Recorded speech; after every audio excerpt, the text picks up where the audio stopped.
The sun was just rising over the abandoned outskirts of town when a passerby spotted a small, motionless shape near the edge of the gravel road. At first, it looked like a pile of rags, discarded and forgotten. But as the light crept forward, it revealed something heartbreaking. A tiny puppy, barely a few weeks old, curled beside the lifeless body of a larger dog, his mother. He didn't move. Not because he didn't want to, but because he couldn't. His ribs showed through his dirt-caked fur, and every breath was a slow, desperate struggle. Flies buzzed around him, the morning breeze lifting dust and carrying with it the scent of decay. The pup didn't flinch. For days he had laid there. He had nudged her with his nose, whimpered softly into her ear, waiting for her to wake up. But she never did. He didn't know she was gone. All he knew was that she was warm once, that her heartbeat was his comfort. And now, all that remained was silence. A young woman named Grace had taken this route many times before. She volunteered at a nearby animal shelter, and each morning, she made a habit of scanning the roadsides for strays. But that morning, something felt different. She slowed her car. Her eyes locked on the small, brown pup barely visible in the brush. She pulled over, heart racing. "Oh no," she gasped as she approached. Her boots crunched softly over the gravel. The pup didn't even lift his head. His eyes blinked once. Slowly, she knelt beside them, her hand trembling as she reached out. The mother dog was stiff and cold. The pup, however, was warm but fading.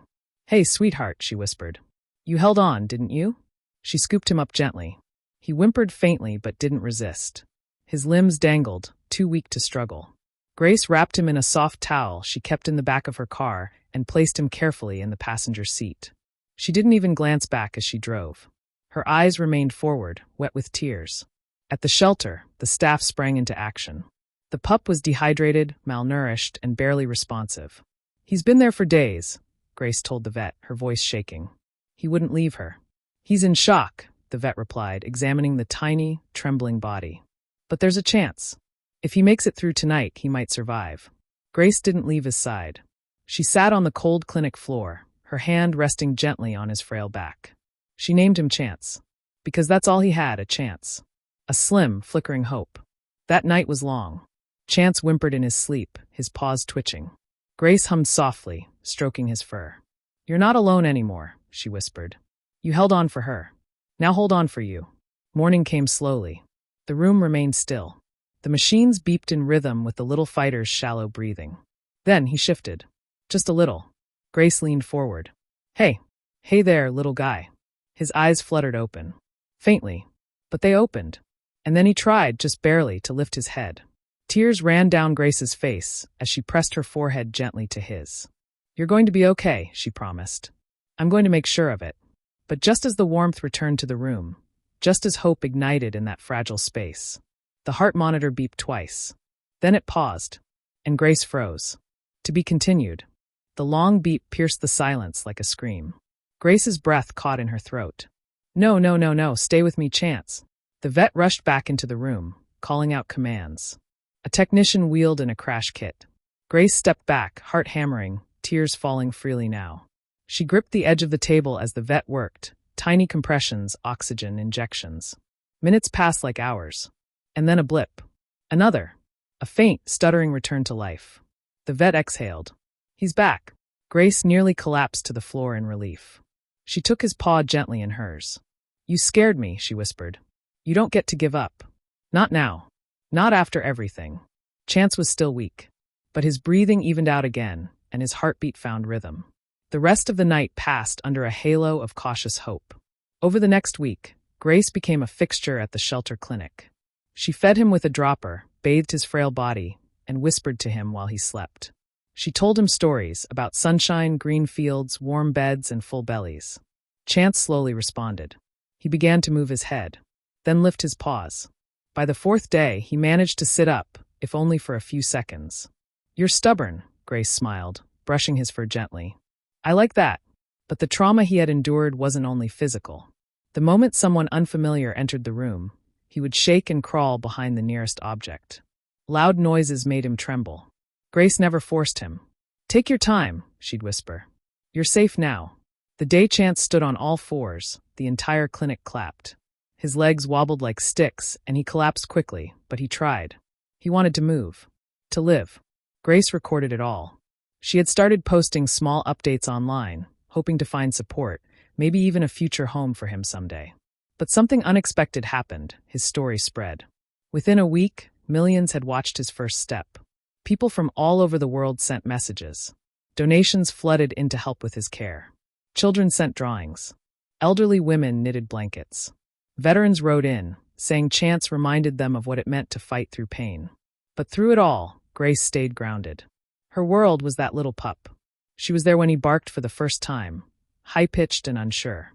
She was there when he chased a ball, stumbling after it like a newborn fawn. One night, as Grace sat beside him with a book in hand, Chance crawled closer and gently placed his paw on her lap. She looked down, her heart swelling. "You remember her, don't you?" she asked quietly. His ears twitched. "Your mom, she loved you so much. She fought to keep you safe, even when she was starving." Grace ran a hand through his fur. "But now it's my turn. I'll fight for you." Chance licked her hand softly. Then one afternoon, 2 weeks later, something incredible happened. Chance went to the front of his kennel and wagged his tail at a stranger.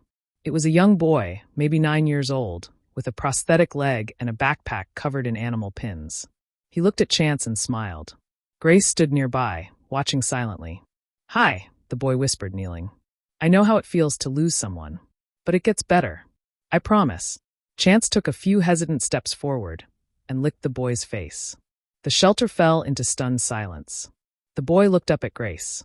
"Is he up for adoption?" Grace's heart twisted. She had told herself she was only fostering. But now backslash. She knelt beside Chance, stroking his ear. "What do you think, buddy?" Chance looked at her. Then at the boy. Then wagged his tail. Grace nodded slowly. "Okay, let's see what fate has planned." But just as things were starting to look bright, an unexpected phone call came the next morning. The shelter director looked pale as she walked over to Grace. "Animal control found the rest of the litter," she said softly. Grace's heart stopped. "He has siblings." The director nodded. 3 of them. Alive. But barely. To be continued. Grace barely waited for the sentence to finish before grabbing her car keys. The thought of more puppies suffering the same fate as Chance was unbearable. She drove like her heart was on fire. At the outskirts of a crumbling industrial yard, animal control officers waited near a pile of old crates. Inside, curled up in a broken box, were 3 tiny puppies, mud-covered, weak, and barely breathing. One whimpered softly. The others didn't move. Grace knelt down, her eyes welling with tears. "You poor little angels, how long have you been here?" The smallest one looked almost identical to Chance. Without hesitation, she scooped them up, wrapping them in the same towel she'd once used to save their brother. Back at the clinic, Chance waited. He perked up as Grace entered, sniffing the air. His ears twitched. Then he saw them. For a moment, he froze. Then he let out a soft, excited bark. He wobbled toward the nearest puppy and nuzzled it with his nose. The tiny pup stirred, then reached back with a weak lick. It was as if something inside him healed right then and there. "They're your family," Grace whispered. "You're not alone anymore." The next few days were hard, around-the-clock care for drips, warm blankets, bottle feedings. But this time, Chance wasn't the one lying broken and helpless. This time, he was the strong one. He would curl up beside them at night, letting them press against his warm fur. He'd bark if one cried out. He would even push their bottles closer when Grace's hands were full. He was their protector now. Weeks passed. The puppies grew stronger. Their eyes opened, their legs found strength, and their tails began to wag. The shelter called them the Miracle 4. Grace knew her role was almost complete. Chance had survived the worst. He had reclaimed his spirit. He had helped heal others. And now backslash. It was time to give him a forever home. The boy who had once met Chance came back with his parents.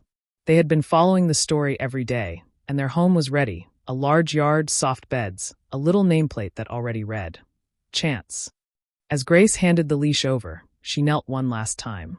"You've done so much more than survive," she said, her voice trembling. "You gave hope. You brought a family back together. You reminded us what love can do." Chance licked her cheek, one last time. He turned toward the boy, tail wagging, joy in his eyes. No more fear. No more pain. Just love. As they walked away together, the sun setting behind them, Grace whispered, "Goodbye, little fighter. You saved more lives than you'll ever know." The shelter kept all 4 siblings together until each found their own home. One with a teacher who had recently lost her therapy dog, another with an elderly couple who said they felt alive again, and the last with a young girl who had been silent since her brother's passing, until the puppy arrived. One rescue for miracles. Moral of the story asterisk sometimes. The weakest among us carry the strongest hearts.